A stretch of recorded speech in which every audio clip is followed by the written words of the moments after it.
तो बच्चों आज हम जो पॉइंट पढ़ने वाले हैं, हाँ कौन सा पॉइंट पढ़ने वाले हम लोग देखेंगे electric field strength decreases with distance. यानी लास्ट लेक्चर्स में हम लोग क्या पढ़ रहे थे अभी तक कि भाई इलेक्ट्रिक फील्ड क्या है, और हमने अच्छे से पढ़ाई की है। और मुझे लगता है कि आप लोग भी अब सीरियस हो चुके हो कि जो लास्ट ईयर हुआ है वो इस ईयर रिपीट ना हो। ठीक है, तो सीरियसनेस रखिए और अच्छे से तैयारी कीजिए।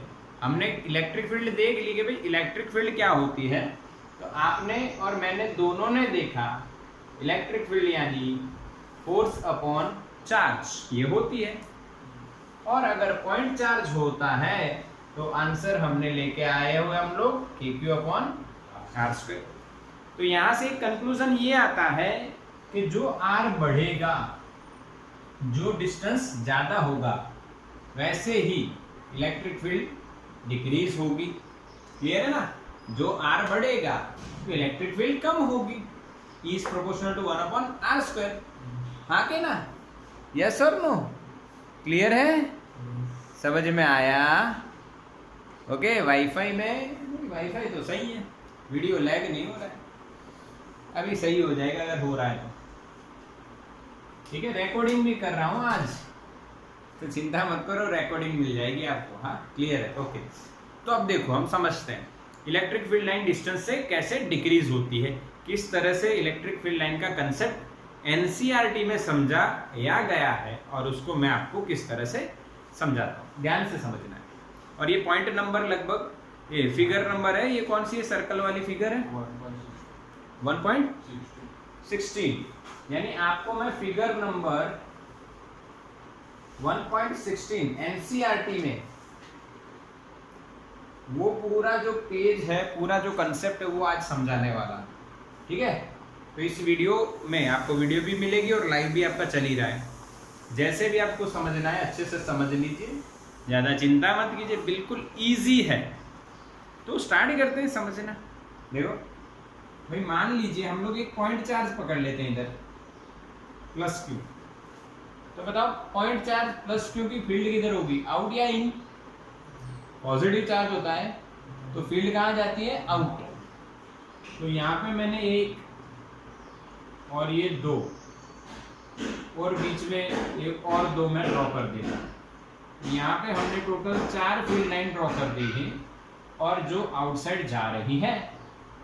ठीक है, तो अलग अलग पोजीशन पे अलग अलग फील्ड होगी।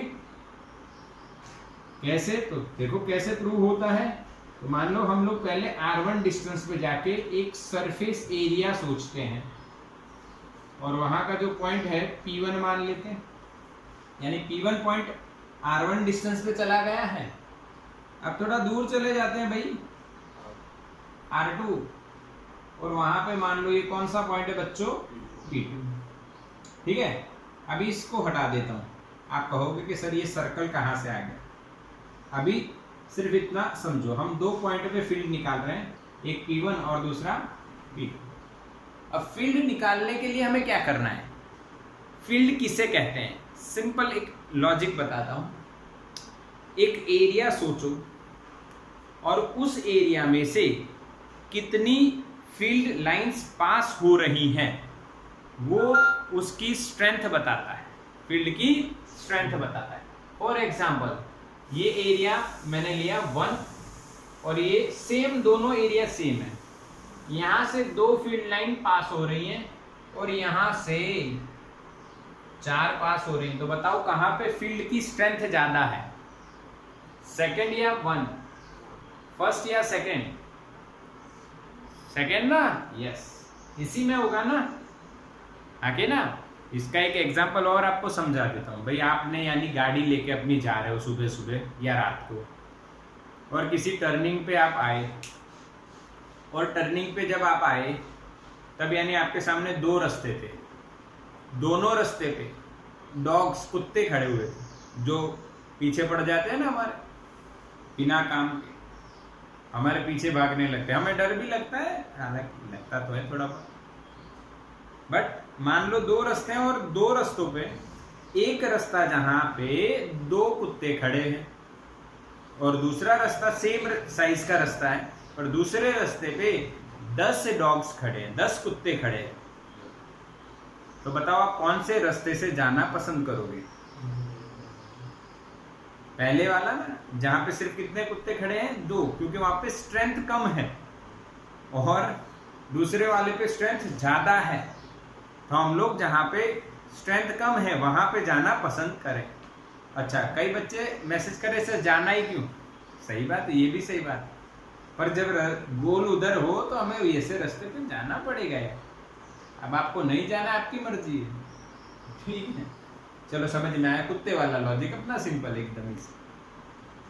तो ये भी समझ में आ गया, वैसे भी समझ में आ गया। तो अब हम लोग क्या कर रहे हैं, इधर देखिए, मैं इधर P1 के पास एक सरफेस एरिया ले रहा हूं, जिसका एरिया मान लो A1 है, और इसी तरह से मैं P2 के पास भी एक सरफेस एरिया ले रहा हूं, जिसका सरफेस एरिया मान लो A2 है, ठीक है। और ये दोनों जो एरिया है वो क्यों सेंटर के पास एक एंगल बना रहे हैं, जिसको हम डेल्टा ओमेगा ऐसा बोलते हैं। डेल्टा ओमेगा का मतलब है बच्चों सॉलिड एंगल, याद ना हो उनको मैं बता देता हूं। डेल्टा ओमेगा का मतलब है सॉलिड एंगल, यानी जो एंगल किसी पॉइंट पे बन रहा है ड्यू टू एरिया। यानी हम लोग बचपन से, यानी 8 नहीं 10 में से पढ़ रहे हैं भाई कि भाई एक आर्क होता है, तो वो जो आर्क जो है वो सेंटर पे जो एंगल बनाता है उसको थीटा यानी प्लेन एंगल बोलते हैं। कौन सा एंगल बोलते हैं? प्लेन एंगल, यानी एक लाइन या एक आर्क से बना है। अगर इसकी बात करें तो ये रेडियस हो गया और ये आर्क हो गया, तो इक्वेशन बनता क्या है? Theta is equal to arc upon radius, ठीक है। अब इस आर्क की जगह हम लोग फुटबॉल का एक पार्ट मान ले। मैंने आपको इमेजिनेशन करवाया था, कोई फुटबॉल में जो व्हाइट और ब्लैक होते हैं उनमें का एक पार्ट मान ले, तो वो आपको ऐसा दिखेगा, ठीक है। ये पार्ट का इस पॉइंट पे फुटबॉल के सेंटर पे कुछ एंगल बनेगा, और वो जो एंगल बन रहा है वो इस एरिया से बन रहा है। ये रेडियस आर ही है मान लो, तो ये जो एंगल बनता है इसको बोलते हैं डेल्टा ओमेगा, और सिर्फ ओमेगा। डेल्टा का मतलब छोटी वैल्यू है, तो ये जो ओमेगा है ये क्या लिखा जाएगा? एरिया अपॉन रेडियस का स्क्वायर, एरिया अपॉन रेडियस का स्क्वायर। इसका स्क्रीनशॉट ले लो बच्चों, कई बच्चों को ये याद न हो तो आपके लिए मैंने रिपीट कर दिया है बच्चों, आप इस रिपीटेशन को स्टोर कर लेना, स्क्रीनशॉट ले लो। चलो ले लिया। चैप्टर 2 स्टैंडर्ड नंबर 11, 11वीं में आया था ये, चैप्टर 2 हो गया। ओके चलो, तो अब सॉलिड एंगल जो बन रहा है वो कितना बन रहा है? Delta omega. अब देखो P1 पॉइंट R1 दूरी पे है, P2 पॉइंट R2 दूरी पे है, इसका एरिया A1 है, इसका एरिया A2 है। तो सबसे पहले हम एरिया लिखते हैं, एरिया A1 और एरिया A2 दोनों लिखते हैं। तो एरिया क्या लिखा जाएगा? आप कहोगे सर पाई R1 स्क्वायर। नहीं, ये तो R1 नहीं, इसका रेडियस, तो वो दिशा में नहीं जाना है, वो डायरेक्शन में नहीं जाना है, हमें सॉलिड एंगल की डायरेक्शन में जाना है।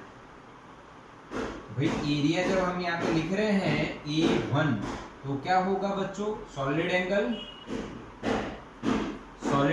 Into radius square. ये जो एरिया होगा वो कितना होगा? Solid angle into radius square.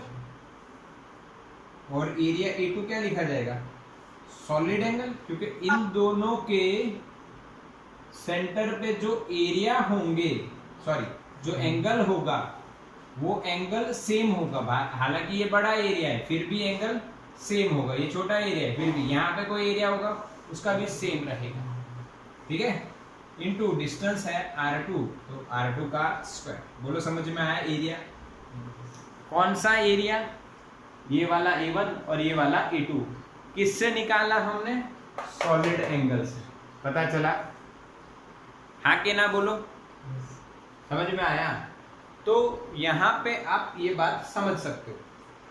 दूसरी बात, number of field lines suppose करते हैं पासिंग थ्रू एरियाज, इसको हम मान लेते हैं n, और ये n की वैल्यू जो है दोनों एरिया के लिए कैसी रहेगी? सेम रहेगी। देखो कैसे, मान लो ये 1 2 3 4 इसमें से है, तो इसमें से भी देखो 4 है, सेम रहेंगी क्योंकि एरिया पूरा कवर हो रहा है। तो जितनी लाइन यहां से गई उतनी ही लाइन यहां से जाए, दोनों में से सेम लाइन पास हो रही है। अब इलेक्ट्रिक फील्ड स्ट्रेंथ की बात कर लेते हैं। इलेक्ट्रिक फील्ड स्ट्रेंथ क्या होती है? मैंने आपको बताया, number of field lines passing through the same और we can say unit surface. एक छोटा सा यूनिट सरफेस लीजिए और इसमें यूनिट सरफेस में से कितनी फील्ड लाइंस पास हो रही है। अगर यहाँ पे 50 हो रही हैं और दूसरे दूर जाके 40 या 10 या 20-30 कुछ कम हो जाती है, तो वो यहाँ पे सेम एरिया होना चाहिए, तब आप स्ट्रेंथ सही में निकाल रहे हो। अब आप ऐसा कहो कि ये दोनों में तो फील्ड की लाइन सेम है, हाँ सेम है, पर यहाँ पे आप छोटा सा यूनिट एरिया लो, अब यहाँ इतना ही एरिया यहाँ पे लो, तो फील्ड लाइन 2 हो गई ना। समझ में आया? इसीलिए डिफाइन ऐसे किया गया इलेक्ट्रिक फील्ड की स्ट्रेंथ किसे है भाई, किसे बोलते हैं?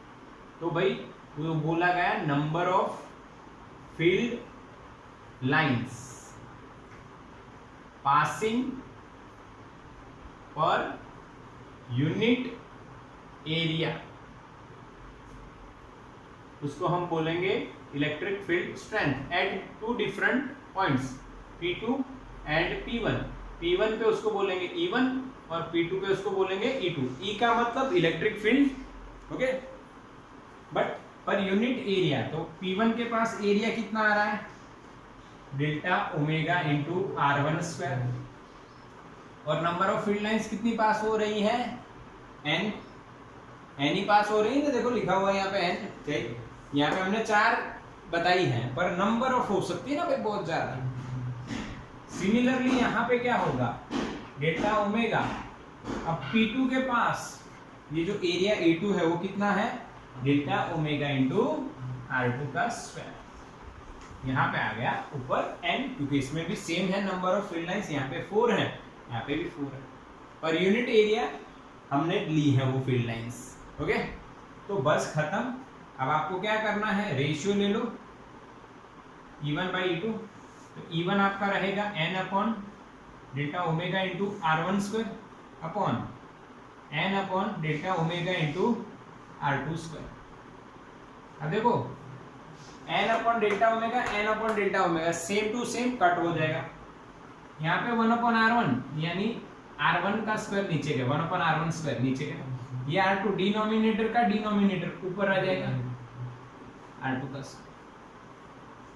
अब आप ऑब्जर्व करो यहाँ पे E1 और R1 डायरेक्ट है या इनवर्स है? तो भाई इनवर्स है, तो हम लोग E इज प्रोपोर्शनल टू क्या लिख सकते हैं? R square. E2 ऊपर R2 का स्क्वायर, यानी electric field is proportional to 1 upon R square. तो बच्चों समझ में आया क्लियरली? हाँ के ना?